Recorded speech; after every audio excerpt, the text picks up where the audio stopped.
하나님 말씀 누가복음 2장 40에서 52절까지인데요.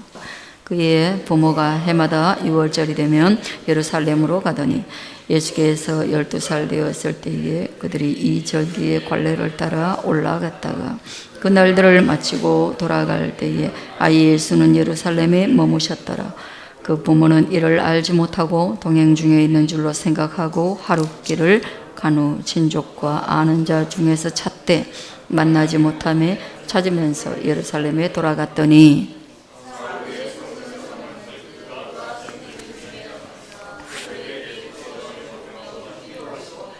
듣는 자가 다 그 지혜와 대답을 놀랍게 여기더라.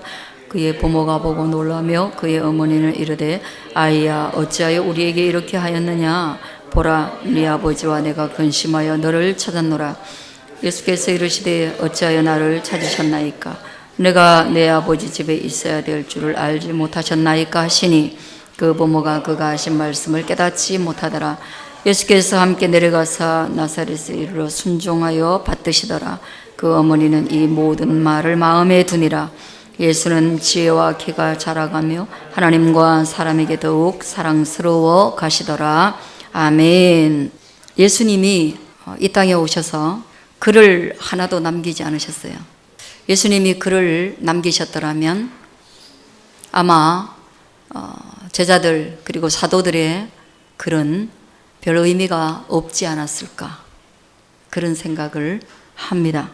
그럼에도 불구하고 예수님은 글을 남기시지 않으셨지만 사람들을 만날 때마다 그 누구이든지 또는 어떤 장소에서 만났든지 간에 하나님 나라의 그 구원의 말씀을 선언하는 것을 쉬지 않고 감당하셨어요.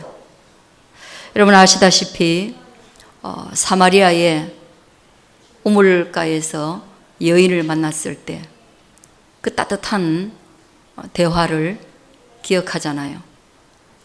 정말로 부끄러움과 수치로 가득한 그 한 여인과 그리고 그 낯선 한 남자의 대화가 그렇게 온기가 있을 수 있겠어요. 제가 요즘 남녀가 이렇게 자유로운 시대에도 어떤 한 남자를 만나서 제가 아는 복음을 그렇게 온기 있게 전할 수 있을까? 참 쉽지 않겠습니다. 또 하나 삭개오를 만났을 때 예수님 한번 생각해 보세요. 삭개오는 당시의 모든 사람들에게 미움을 넘어서 그 원망의 대상, 폭력의 대상이었습니다. 그런데 그 매국노로 취급받고 하나님 나라를 팔아먹는 사람으로 비양심적인 인간으로 취급받던 그 삭개오에게 삭개오야 내려와라. 오늘 내가 너네 집에 유해해야 되겠다. 그렇게 그의 가정을 신방하실 때 얼마나 그 아름다운 현상이에요. 충격적이죠. 한번 삭개오의 입장에서 한번 생각해 보세요. 더부시하고 말 섞는 것도 싫어하고 그런데 그토록 사모하고 갈망하던 예수님께서 그렇게 아무 허물과 거치는 것 없이 방문해 주실 때 그의 인생이 이후에 어떻게 되겠습니까? 근데 반대편에 대화도 있어요. 바리새인과 서기관들을 만나셨을 때 예수님은 이상하게 사마리아 여인이나 삭개오에게 다가갔던 그런 성품이 온데간데 없이 예리하고 그리고 날카롭고 아주 논쟁적으로 말씀하셨거든요.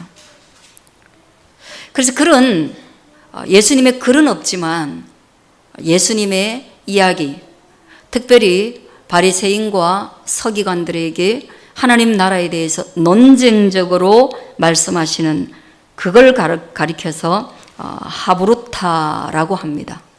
그 토론 뭐 이런 의미가 담겨져 있어요. 근데 오늘 본문에 보니까 예수님이 그런 실력이 이미 12살 때부터 충분하게 갖추고 있지 않으셨나 그런 생각을 한번 해봅니다. 예수님이 난지 8일 만에 할례를 받고 난 뒤에 바로 그 중간에 성장의 이야기는 없고요. 12살의 이야기가 성경에 기록되어 있습니다. 그 빈 공간에는 당연히 예수님도 장난꾸러기였을 거고 예수님도 어쩌면 부모님에게 엉덩이를 전혀 안 맞았을까? 맞았을 수도 있을 것 같아요. 그러나 특별히 그 가운데 예수님이 우리가 주목되는 것은 가난한 목수의 아들이었지만 여전히 유대인의 한 남자로서 율법에 대한 하나님 말씀을 교육받고 암기했을 것이라는 거예요. 아주 좋은 학교에 가서 좋은 선생 밑에서 그런 건 아니지만 그런 하나님의 아들로서의 자기 정체성 그리고 모친 마리아와 요셉을 통해서 들은 하나님 나라의 말씀으로 성장해 갔을 것이다. 그는 분명한 사실입니다. 12살 때 보니까 어떤 일이 발생합니까? 그의 부모님이 해마다 6월절이 되면 당연히 예루살렘으로 올라갑니다. 출애굽기 23장에 보면 유대의 모든 남자들은 1년에 3번 하나님 앞에 얼굴을 보여야 되는데 그게 첫 번째가 6월절이고 두 번째가 오순절이라고 하는 77절이고 그 다음이 수장절, 장막절이라고도 불리는 그 3개의 명절에는 예루살렘에 가서 성전에서 하나님께 그 얼굴을 보이는 거죠. 근데 그들의 포로기 시간이 너무 길어가지고 1년에 3번 모이는 게 쉽지 않았습니다. 왜냐하면 근 2000년이라는 시간 동안 이스라엘은 자기 나라 없이 떠돌았잖아요. 그 디아스포라라 그러거든요. 흩어진 나그네의 인생을 살았다는 거예요. 그럼 모든 나그네들이 1년에 3번씩 거기 모이면 오다가 가다가 인생 끝나잖아요. 그래서 6월절 대명절에 대부분 모였다. 그렇게 역사가 기록이 되어져 있습니다. 예루살렘에 가는데 그때 예수님의 나이가 12살이었고요. 그리고 그 안에서 이 절기에 관련된 모든 예를 마치고요.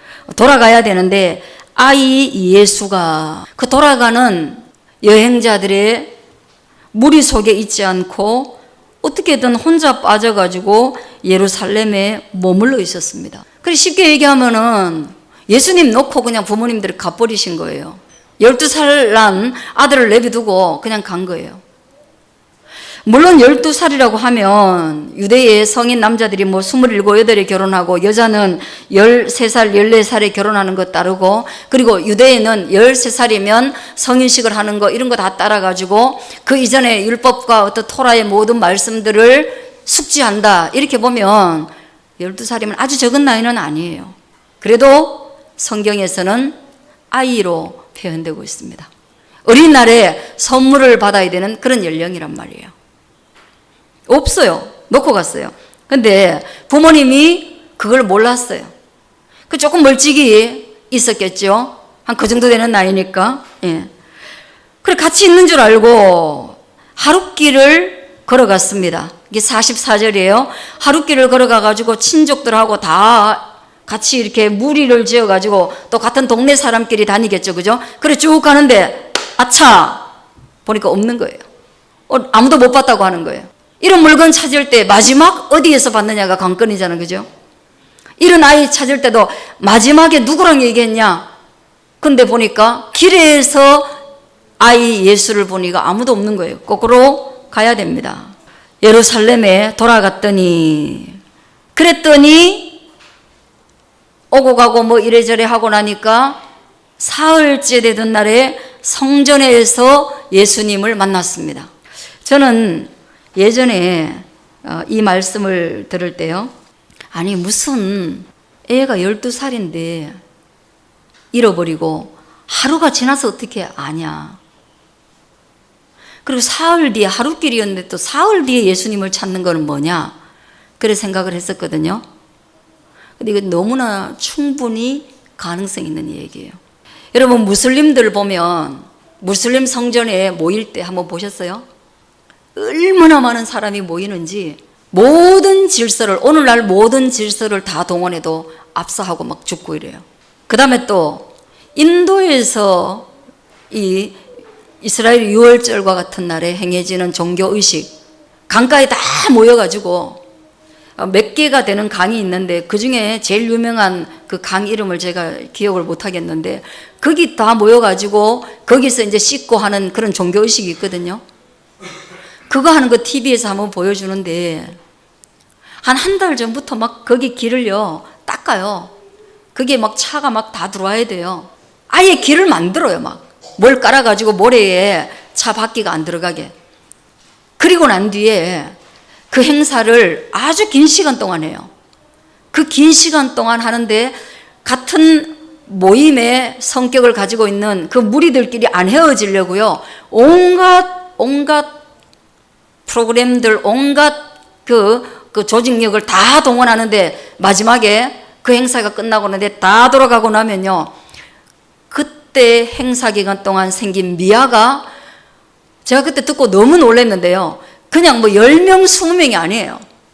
그리고 계속 미아로 남아있어요. 그리고 고아가 돼요. 아예. 그리고 잃어버린 신발 무더기가 얼마나 많은지. 그러니까 막 바글바글 한 거예요. 우리나라에 그때 그 월드컵 때 모인 인원, 그 광장에 모이는 그건 아무것도 아닌 거예요. 이스라엘이 그렇다는 거예요. 그리고 그때는 길이 좁아요. 엄청 좁아가지고 한 번 헤어지고 나면 피란 행렬보다 더해서 손 한 번 놓고 나면 못 찾아요. 충분히 가능하다. 그리고 어쨌든 사흘 후에 성전에서 그를 만났습니다. 그런데 어떻게 만났냐? 예루살렘에 선생들 중에 그가 앉아있더라는 거예요. 성전에서 보통 이런 토론, 하브루타가 이루어지면 선생은 앞에 있고 학생은 밑에 있습니다. 그런데 예수님은 12살에 앉아있는 자리가 선생들의 자리에 앉아서 마치 선생이 된 것처럼 그들에게 듣기도 하고 묻기도 하시더라는 거예요. 그런데 그때 듣는 사람들이 다 그 지혜와 대답을 놀랍게 여기더라. 12살인데 그렇다는 거예요. 선생이 자리에 앉았는데 그가 질문하고 답변하고 토론하는데 그 토론에 수준이 너무 높아서 선생을 능가하더라. 뭐가 능가됐을까요? 12살짜리가 어떤 토론의 형식을 취했기에 사람들에게 감동을 줬을까요? 그냥 저는 한번 그 지혜와 답변이라는 요 짧은 단어를 가지고 한번 제가 추측을 해봤습니다. 바리새인과 서기관들을 통해서 예수님이 토론했을 때의 내용을 근거해서 합리적으로 추측하건대 그는 분명 다른 시각의 언어를 사용했을 것이다. 그런 생각을 합니다. 비유에 능통하셨던 예수님은 30의 예수님이었는데 그것이 12살 때도 충분히 있었을 것이다. 그리고 그는 똑같은 율법을 공부했지만 율법 교사들과 다른 측면이 있었을 것이다. 왜? 율법 교사들은 오실 메시아에 대해서 굉장히 객관적이고도 건조한 지식을 전했지만 예수님은 오실 메시아가 자기 자신인 것을 알았고 그리고 오실 메시아에 대한 하나님의 마음, 그 감동도 충분히 전달할 수 있었을 것이다. 그렇기 때문에 듣는 자가 일반 지식인 교사들과 다른 측면에서 예수님의 말씀을 들었을 것이다. 저는 그렇게 생각을 합니다. 그렇지 않고는 12살이가 가지고 있는 그 팩트에 그들이 그렇게 놀라지 않았을 것이다. 그 당시에 당연히 힐렐 학파, 힐렐이라는 교사가 유명했습니다. 샴마이 학파에 샴마이 유명했습니다. 바울의 스승이었던 가말리엘도 그때 유명한 교사 중에 한 사람이고 요나단이라는 시몬이라는 그리고 우리가 알고 있는 요한복음 3장의 니고데모도 당시에 유명한 교사였습니다.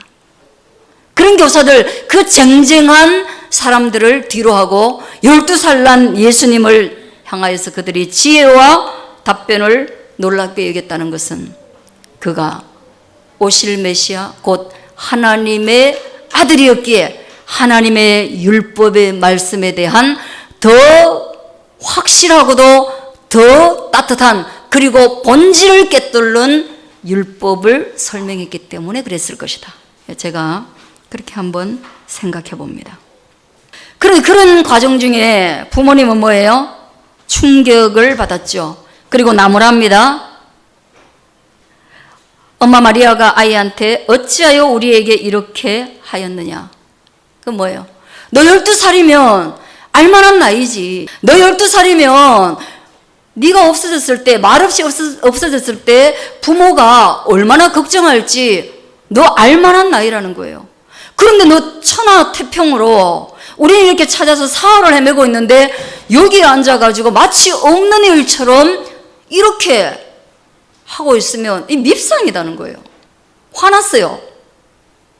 아마 아이도 막 땀을 뻘뻘 흘리고 때가 꼬질꼬질 했으면 화 안 났을 거예요. 여러분 알잖아요. 찾으러 다닐 때는 화나도 그때 찾고 나면 나무라 할 수 없는 거 알잖아요. 그런데 의외로 예수님은 찾지도 않아. 그리고 사흘이 지난 그때까지 아무렇지 않게 거기서 자기 일하고 있어.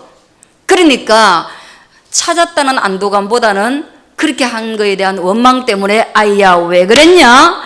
네 아버지하고 내가 근심하여서 너를 찾아 돌아다닐 것을 몰랐냐? 하고 말했죠. 나무란 거예요. 그때 예수님의 답변을 우리 같이 한번 읽어보겠습니다. 예수님이 하신 언어는 붉은 글자로 적혀 있죠. 어찌하여 나를 찾으셨나이까? 내가 내 아버지 집에 있어야 될 줄을 알지 못하였나이까? 하시니. 왜 찾아요? 나는 내 아버지 집에 있어야 되는 거 몰랐어요?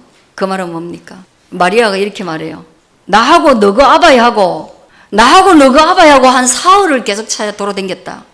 그러니까 예수님 뭐라는 거예요? 왜 찾아다녀요? 내가 내 아바이 집에 있는데, 내가 아버지 집에 있는데, 이 원래 우리 엄마 아바이 사는 집이 여기예요. 그러니까 섭섭하라고 하는 얘기가 아니에요. 내가 이 땅에 와서 사람을 만나고 그리고 살아가고 소명을 받고 한 모든 것들이 무엇이에요? 내 아버지를 증거하는 일이에요.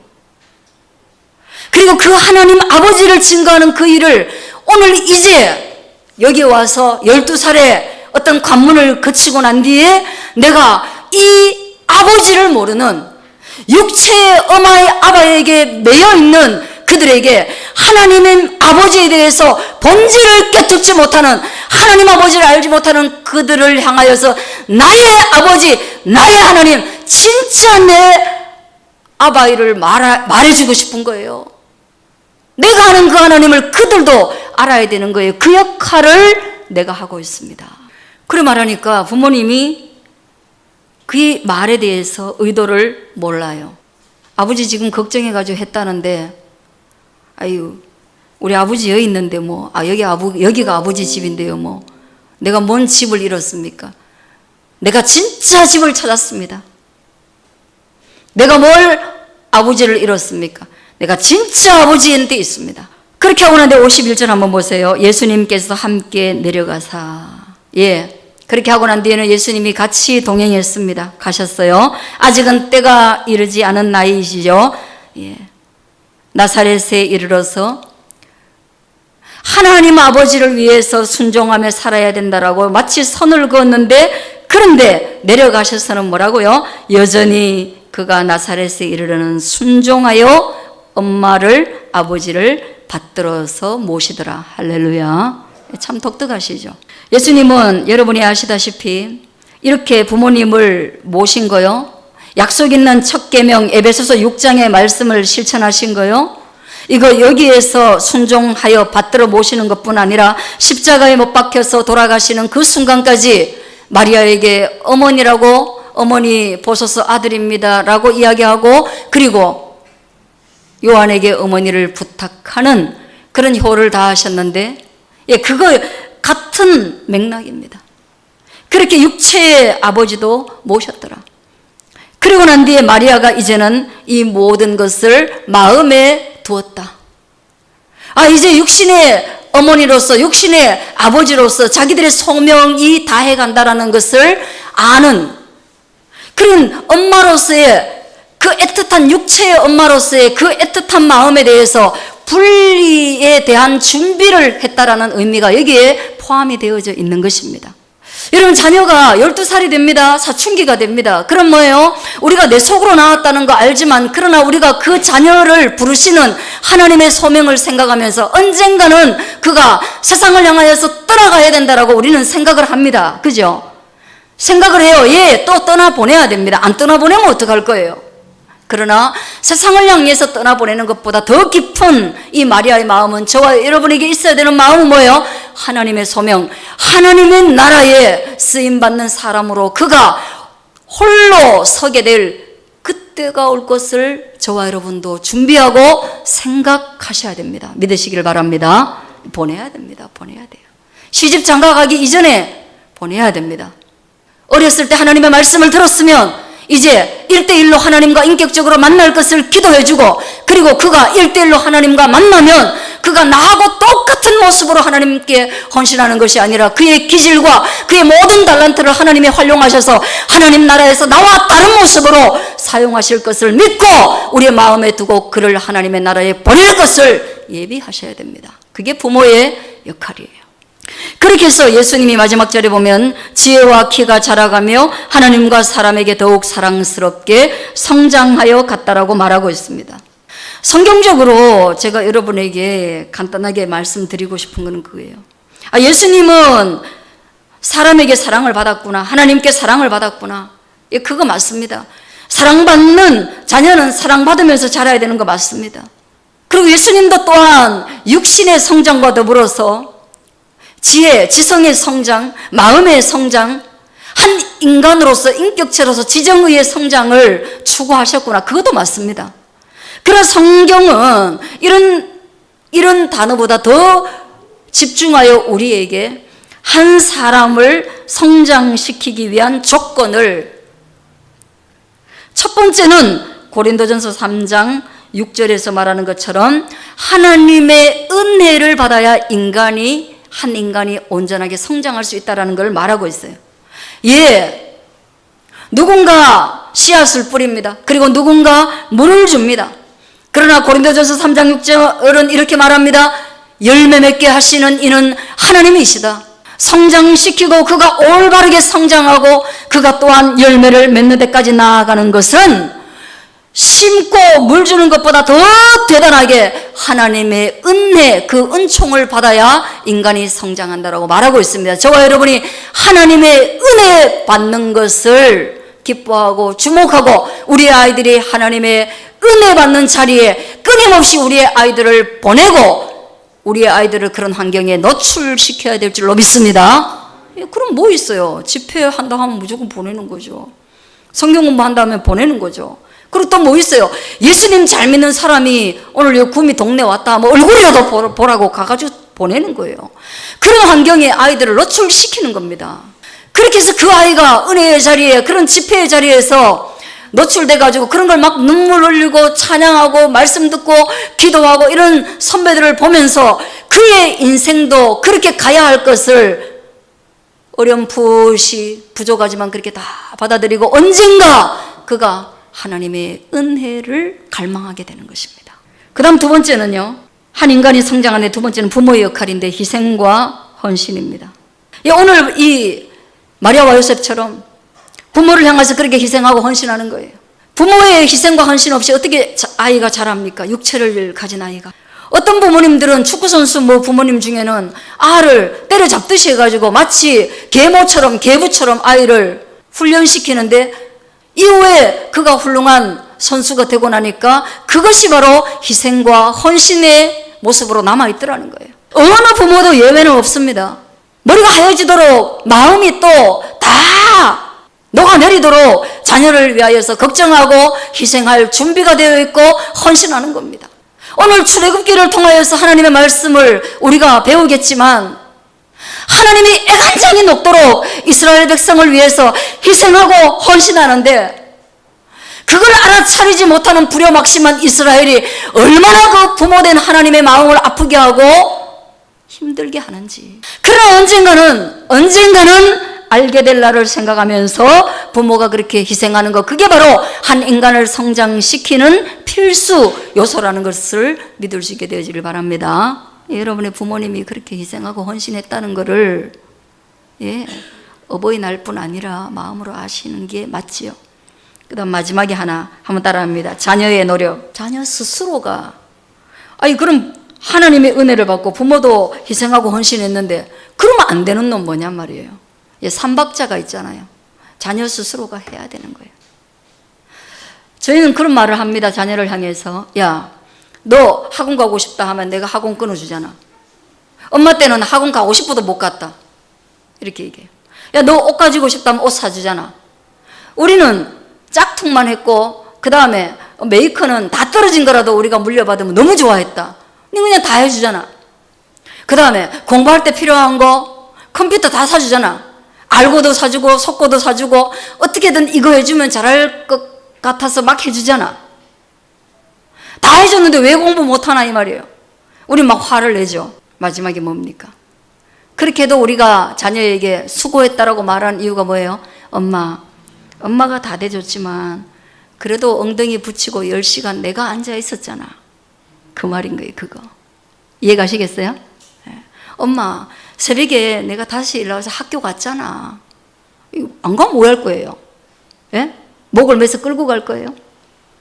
엄마 그 어려운 단어 하루에 100개 200개 미분적분 정말로 머리에 들어오지도 않는 거 우겨놓고 구겨놓고 때로는 학업적 스트레스 때문에 높은 데 올라가 점프하고 싶은 그 마음을 다 이기고 어떨 때 아이들은 예전에 우리 때 애들은 얼마나 공부를 열심히 해서 막 손가락도 휘고 축구하는 애들은 발가락도 휘고 태권도 하는 뭐 다연에도 뭐가 나중에 이게 뭐가 하나가 흔적이 안 남겠어요? 한 가지를 그렇게 하는데 그 마지막에 그렇게 얘기하는 거예요. 엄마가 그렇게 다 해줬는데 그래도 엄마 내가 했잖아.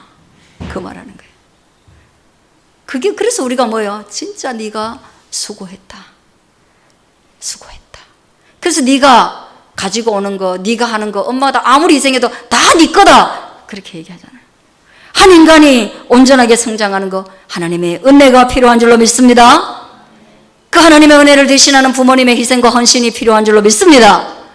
그리고 그 부모에게 오늘 예수님과 같이 순종하여 받드는 그 자녀의 최선을 다하는 노력이 있을 때 온전한 하나의 인격이 성장하게 되고 하나님과 사람 앞에 강건하게 성장해 가는 줄로 믿습니다. 우리가 그것을 위해서 또 예수님의 생애를 바라보면서 이번 한 주도 우리가 기도할 수 있는 저와 여러분 되기를 축복합니다. 기도할게요.